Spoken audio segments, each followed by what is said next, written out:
In this statistics section, we will be discussing measures of center. There are many ways to measure the center of a data set, and we are going to talk about those different ways and when each is appropriate and when is not. So it's not just about finding these centers, it's also about interpreting them and knowing when you should be using each center.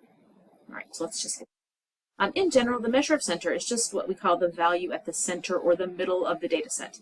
And there are different ways to measure the middle. So don't be misled by people using the wrong measure, and that's very, very popular, is that people will talk about mean when they should be using median, or they talk about median when they should be using mean. So very important that you know the difference between these.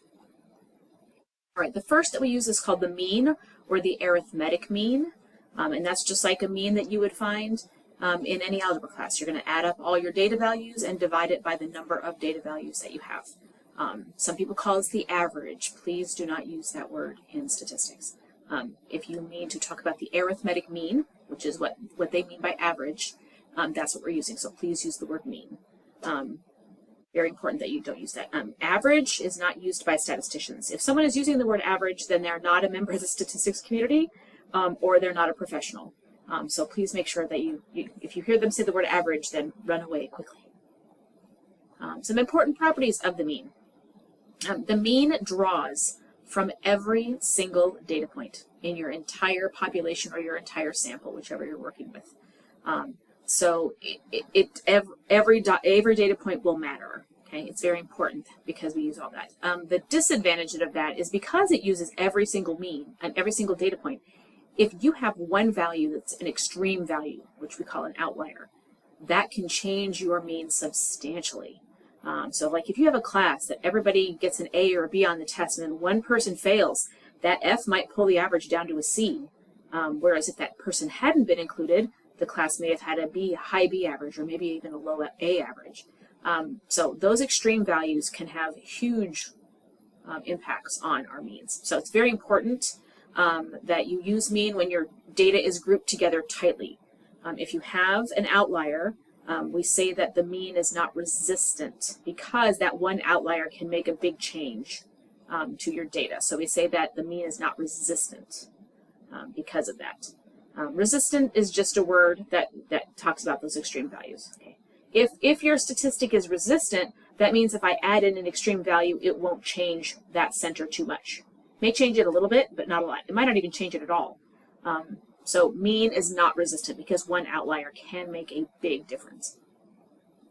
The formula for mean is right here, and some of you may not know what these Greek letters mean, so we're going to talk about those. So the mean is equal to the sum, and that's what that capital epsilon means, sum. In math, if you ever see that, that means sum.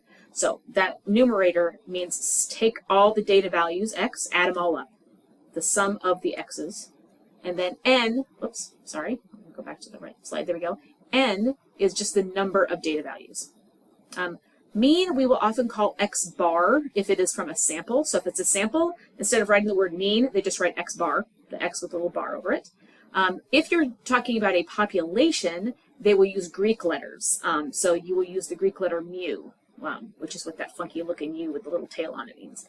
That's a lowercase mu. So if you're talking about population, mu. If you're talking about a sample, x bar.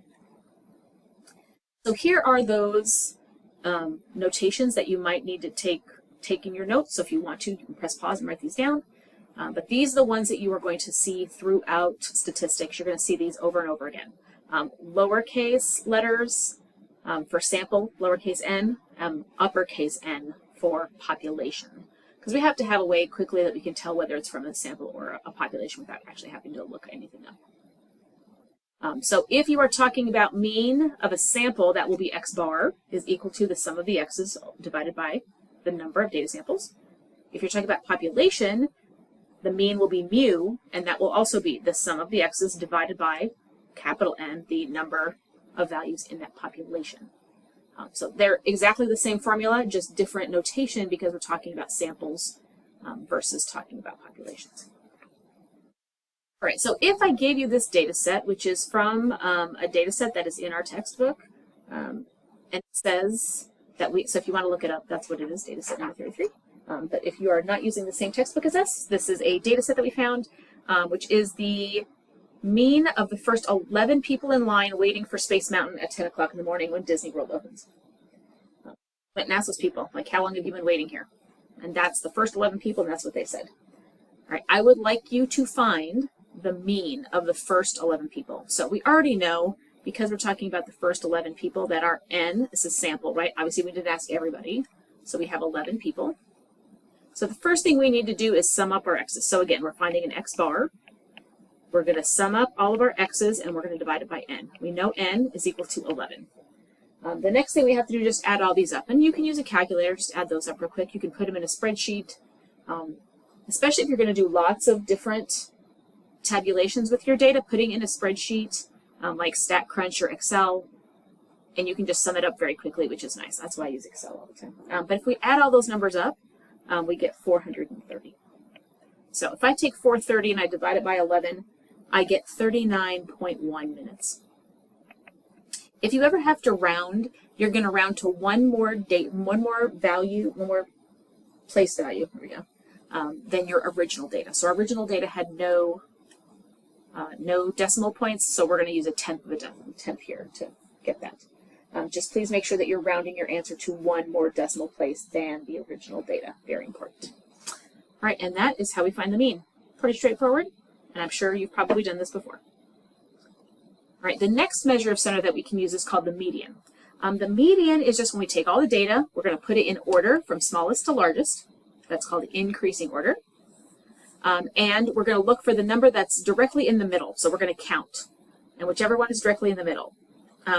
Median is used when you have data that can vary greatly. Like if you look at housing prices or salaries, I mean, that could be greatly different. The salary of your administration is going to be very different than the salary of your administrative assistants. So you can't, like, trying to use a mean wouldn't make any sense because you have two very different pockets. So median is used when it's very spread out. Median doesn't change if we add, it doesn't change much. It might change a little bit, but not much if we add an extreme value one way or the other, on the high end or the low end. So we call the median a resistant measure of center because it doesn't directly use every single data point, and a big value, extreme value won't throw anything off that way. It may change a little bit, but usually it doesn't change very much.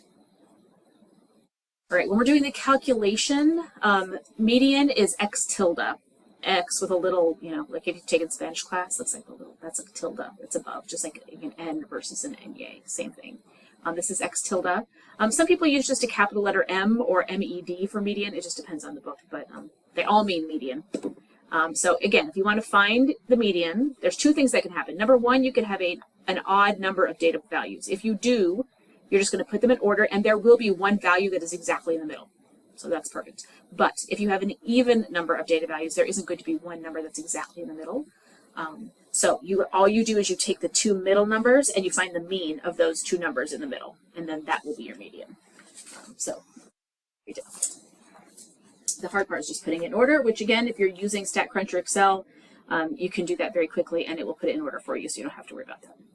All right, so here are our data values. I'm going to put them in order. The lowest one is 20, and then we have some, let's see, we've got 1, 2, 3 25s, so 1, 2, 3 25s, and then we have a 30, and then we have a 35, and then we have a 45, and then we have a couple 50s there, 1, 2, 3 of them, so 3 50s, and then we have a 75. Now, there are 11 wait times. Because it's an odd number, that means we're going to have one directly in the middle. So take out that 1 and that leaves you 10. So there should be 5 on the low end and 5 on the high end. So I'm just going to count in 5. 1, 2, 3, 4, 5. Okay, and then that should be my middle, and there should be 1, 2, 3, 4, 5 on the high end. So that is our median. So our x tilde is equal to exactly 35. Now notice our mean before was 39.1, and now our median is 35. Notice they are not the same value. Okay, because they are different, that tells us some details about our data, and we will talk about that in later lessons. Now, what if I added a 12th person on there? So let's say I've added a 12th person, okay, but I'm going to do this exactly the same way, except I'm going to put them all in order. So let's start with that. So let's put them in order. So I have a 20, I have 1, 2, 3 25s, and then I have a 30, and then I have a 35, and then I have a 45, and then I have 1, 2, 3, 4, I have 5 50s this time, so I added a 50, and then 75. Okay, so notice, if there are 12 waiting times, that means 1, 2, 3, 4, 5, 6. If I draw this bar right here, there are 6 above and 6 below that point. So you have to take the mean of these two numbers right here. So your median will be the mean. So add those two together and divide by 2. And that turns out to be 35. So notice, right? This time, even though we added that extra data value, did our median change? The median was still 35. It was 35 in the last one and 35 in this one. So you can add a data point, and sometimes your median won't change at all. It just depends on the problem. So just make sure you're paying attention to that. So that's how you find the median. Now let's talk about the mode. The mode is just the value that occurs the most often. Usually it will be in the middle, oddly enough. Mode can be used for qualitative and quantitative data. So mode is really, you can't find median and you can't find mean of qualitative data. So those are moot when it comes to that. But if you have categorical data or qualitative data, you can definitely use the mode. That's going to be your go-to. A data set could have no mode, like you could have no values that repeat themselves. You could have one mode, you could have 2 modes, you could have 3 modes. It just depends on your data set. So mode's very, very nebulous. So you got to just be ready for anything when it comes to mode. All right, so like I said, data can have multiple modes or can have none. Could have one, multiple, it's a free-for-all. If a data set has 2 modes, it is called bimodal, bi meaning 2. So that's, but if it has any more than 2, we just call it multimodal because it has more than one. And when there's no data value that's repeat, we just say there's no mode. That's all we do. So if we look at that, a different data set here, this time we do the Tower of Terror. We got the first 11 people that are waiting in line. I notice I have some repeaters, so let's go look for the ones that are repeating. And again, if you put these in order, it does make it much easier. Some people do it not being in order. I'm just a big fan of putting everything in order. So I'm going to put mine in order first. So 20, and then I've got 2 30s. And I've got a couple 35s. So I've got 3 of them. And then I've got 45, and then I've got 2 50s, and then I've got a 75, and then I've got a 95. All right, so I notice this one is the one that repeats the most, right? 35 has 3. There's 2 30s and there's 2 50s, but there's one that does 30. So this is the mode. The mode equals 35. All right, don't put 30 and 50. They both have to be repeating 3 times as well. So only the one that repeats the most. That's the mode. All right, so you could have examples like this where you have multiple modes. Like this small data set here has 30 that repeats twice and 50 that repeats twice, so it has 2 modes. It's bimodal. You could have a data set like these 5 down here. There is no mode because none of them repeat. So be prepared for anything when it comes to mode. Mid-range. Mid-range, honestly, I'm going to tell you I haven't used it that much, but it's still a measure of center, so we should talk about it. Okay, a mid-range is just the middle when you look at just the maximum data value and the minimum data. So what you do is you're going to take the mean of the maximum and minimum values. So just add those up and then divide by 2. So it's not a difficult thing to do. Mid-range, since it only uses the maximum values, it's very sensitive to those. Okay, so this is definitely not resistant because you add one more extreme in there and it's going to get even bigger. So in practice, like I said, the mid-range isn't used very often, but it has 3 really good features. Number 1, it's easy to compute, as you just saw, right? The formula is very simple. Number 2, it really helps reinforce how different your middle of your data could be, right? So if you want to really show like how weird a data set can be, you can have all of your measures of center be completely different numbers. And the value of the mid-range is often used incorrectly. Some people get it confused with median. I know I've seen the media do this a couple times, that they will say a number and then it's like, no, you actually just did that by finding the mid-range, and that's not what you should be doing. So again, just be careful to make sure that people are using the right value at the right time. So here's that same data set we talked about earlier about Space Mountain. Find the mid-range. So remember, the mid-range, all you need is the maximum and the minimum. Okay, so our mid-range is equal to, all right, it's going to just be the mean of the maximum value, which if I look at this data set, my maximum value is 75. Here's my max. Minimum value, looking at that, is 20, right? Yeah, 20 I think is the lowest one on here. And minimum. So maximum plus minimum divided by 2. So it's going to be 95 divided by 2, which is 47.5 minutes wait time. So notice this was very different than our median, right? Very different than even our mean. So it just shows you how different they can be. And when you look at all of these centers together, that's when we can start talking about what does our data look like. So if we have, I'm going to go from left to right. So if you have the mean, the median, the mode are all very, very close together, or they're all exactly the same thing, then that kind of gives you a hint that your data is pretty symmetric. Might even be normally distributed. We've talked about that before. So if they're all really close together, that's spot on. That's what we want. If you have the middle where your mode and your median and your mean are in order, mode is the lowest value, and then the median gets a little bit higher, and then the mean gets a little bit higher, that tells you that you have a right skewed data, right? Your tail is going to be on the right. Sometimes they call this a positive skew. So, and if you have the opposite situation where your mean is the smallest, and then you get your median, and then you get your mode, that's going to be a left skewed. So just by knowing those three values, we can know what kind of skew our whole data set has, which is nice. I mean, and that's the whole point, is we want to make sure that we get a nice, well-rounded view of our data set, what it looks like, how it's set up. Remember, when you're rounding, it's very important, and I cannot stress this enough, that you don't ever round anything until you are completely done with your calculations. For mean, median, and mid-range, make sure that you carry one more decimal place than is present in your original values. And for the mode, you just leave it, right? Because you're not doing any rounding, because you're just repeating what the most common one is. So there won't be any rounding involved when it comes to mode. You can always calculate measures of centers from samples, but we should always think about whether it makes sense or not to do that. Does our sample accurately represent everyone? So does the first 10 people in line at Disney accurately represent all the people who wait in line? Well, it might not. I mean, it may or it may not. We have to think about that, you know, because maybe there's those rabid Disney fans that's, you know, have, the minute those gates open, they are there and they get right in line. And they will wait an hour and a half until that ride opens to make sure that they're the first one on it that day. Or just the casual person who's just walking in. Or if a person comes late in the day, are they going to have longer wait times than the people who are there in the morning? I mean, these are all confounding variables that we have to think about when we look at this.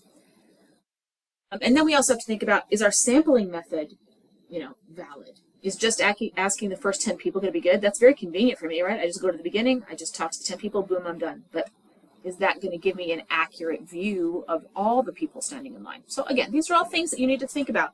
And that's what statistics is all about. We got to make sure that we're really thinking about everything, not just what's in front of us, right? Got to think about all those confounding variables.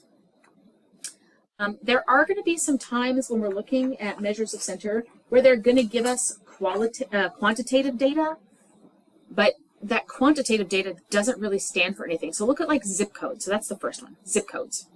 Okay, obviously, so the zip code for the Gateway Arch in St. Louis is 63102. The zip code for the White House is 20500. Okay, we have all these different ones. Okay, is there any way that we can put them in order that makes sense? So like putting them in the order from smallest to largest, does that really put the locations in any specific order? It doesn't. So in this case, zip codes don't measure or count anything. They're just numbers that label a geographic location, so that doesn't really help us at all. One point where mean and median aren't going to make any sense to be using it, because mean and median, we can't rank them. We can't put them in order from smallest to largest. That's in a way that's going to make sense. Same thing with ranking medical schools, right? Rank 1 means you're the best, but what does that mean? What's the difference between rank 1 and rank 2? I don't know. And these are just, you know, the top. It just reflects an ordering, but it doesn't tell me that like school number 1 was 20 times better than school number 2, and then school number 3 was maybe only 20, you know, 11 times better. I don't know. So there's no, like, it doesn't tell me how important they are or the difference in that ranking. So it's just a rank. It puts stuff in order, but it doesn't really give me any tangible stuff. So finding median of those numbers, median is not going to make any sense at all either. A couple other examples where it doesn't make sense is the numbers on jerseys. The numbers on the jersey represent the players' names. It doesn't represent, just because I'm wearing number 12 or number 1, does that mean I'm the best player? No, it just happens to be my number that corresponds with my name. So jerseys, there's no way to rank those in a way that makes sense or that's meaningful. So mean and median do not make any sense when it comes to this either. And then if I look at D, top 5, and some people are like, oh no, mean would make sense here. Okay, here's the problem. It only gave us the top 5. It's not all of the CEOs. So these might be CEOs, and they all might be CEOs of these huge mega companies. Well, what about CEOs of smaller companies? Like, they're still CEOs. Do they count? So you got to be careful of anything that says like top 5 or top 10. Like, that's not really giving you meaningful data for all CEOs. It's just the 5 best paid. Are they paid too much? Probably, but that's not for me to say. All right, and the last one is if, and I left this one for last because I gave it a lot of space because you might have a few notes about this. This one says the mean ages computed from the means of each of the 50 states. So if I tell you that the average age of a person in California is 42 and the average age of a person in Utah is 37 and the average age of a person in New York is 49, if I take all those ages and find the mean of them for every state, does that have any meaningfulness to us? And some of you might say, yes, it would, but I would say, no, it doesn't, because the population of each state is different. So there are more people in California than there are in, say, Utah. So should the average age of people in California count the same as people in Utah? No, because there's more people in California. So if we want a true mean of all of the states, we would have to look at every single person and then find the mean. So we would call those weighted means. And weighted means you will often use in finding GPAs, right? So finding your GPA is a weighted mean, and we will talk about how to do that in a second. Weighted means come from frequency distributions. So if you're going to find the mean from a frequency distribution, the first thing you have to do is multiply each frequency and the class midpoint. Those are the things that you're going to add up, not just the data points. You're going to add up the frequency times the class midpoint. Now, if you do have all the individual points, then definitely add up all the individual points and find a mean. But if you don't, like if you just have a frequency distribution, you don't have the original data, you'll have to multiply the frequency by the class midpoint and then divide that by the sum of the frequencies. So your n total. So let me walk you through a problem just so you can see how it works.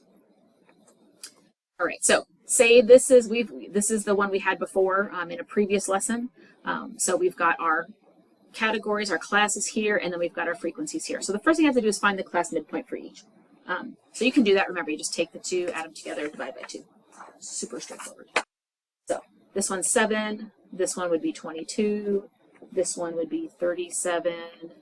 This one would be 52. This one would be 67. This would be 82. And this would be 97. All right, so you're going to multiply the frequencies times those class midpoints. So 6 times 7 is 42. And again, if you're using Excel or StatCrunch, you can set it up to do this, and it'll do it really quickly. You don't have to do this by hand. So I'm just going to fill all these in, because that's what I did. I did it on Excel. I won't lie. I'm a big fan of technology, especially when it does this kind of work for me quickly, so I don't have to do it.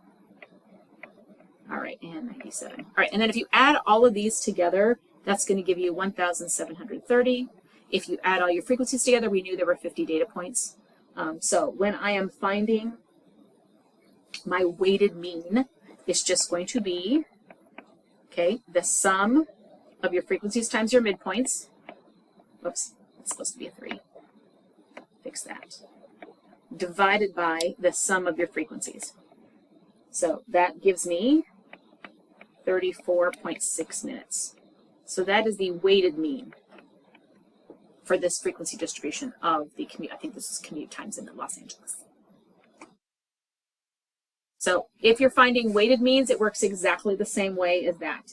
And we're going to do grades. We're going to have everybody calculate their GPA. All right, so when you have different values, divide to different weights. Obviously, if you get an A in a class, it's worth more than getting a B in a class. If you're taking a 3-credit class, it's worth more than a 4-credit class. So these are all things that get taken into consideration when they tabulate your GPA.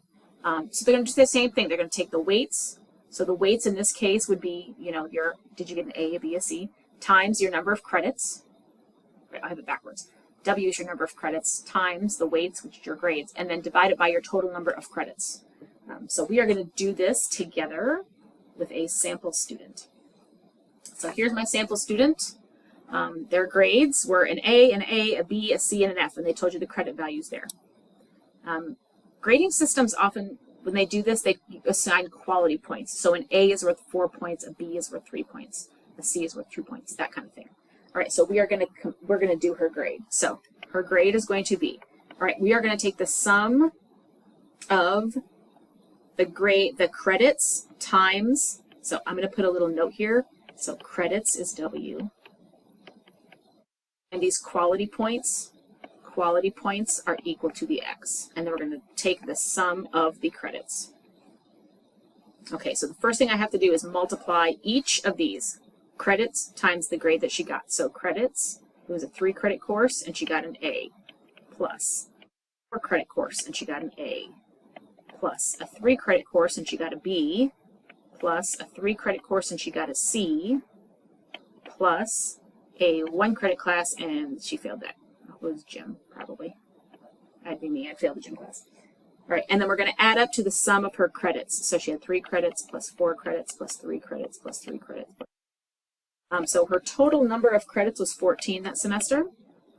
And if we add up the weights times the credits, she had 43. So 43 divided by 14 is 3.07. I know that before I said mean only goes 1 more decimal place, but GPA is special. GPA always goes 2 decimal places, sometimes even 3 decimal places, especially if you're trying to figure out who's the valedictorian. You may have to go 3, maybe even possibly 4 decimal places to see the difference, because sometimes students' grades are that close. But GPA is always 2 decimal places.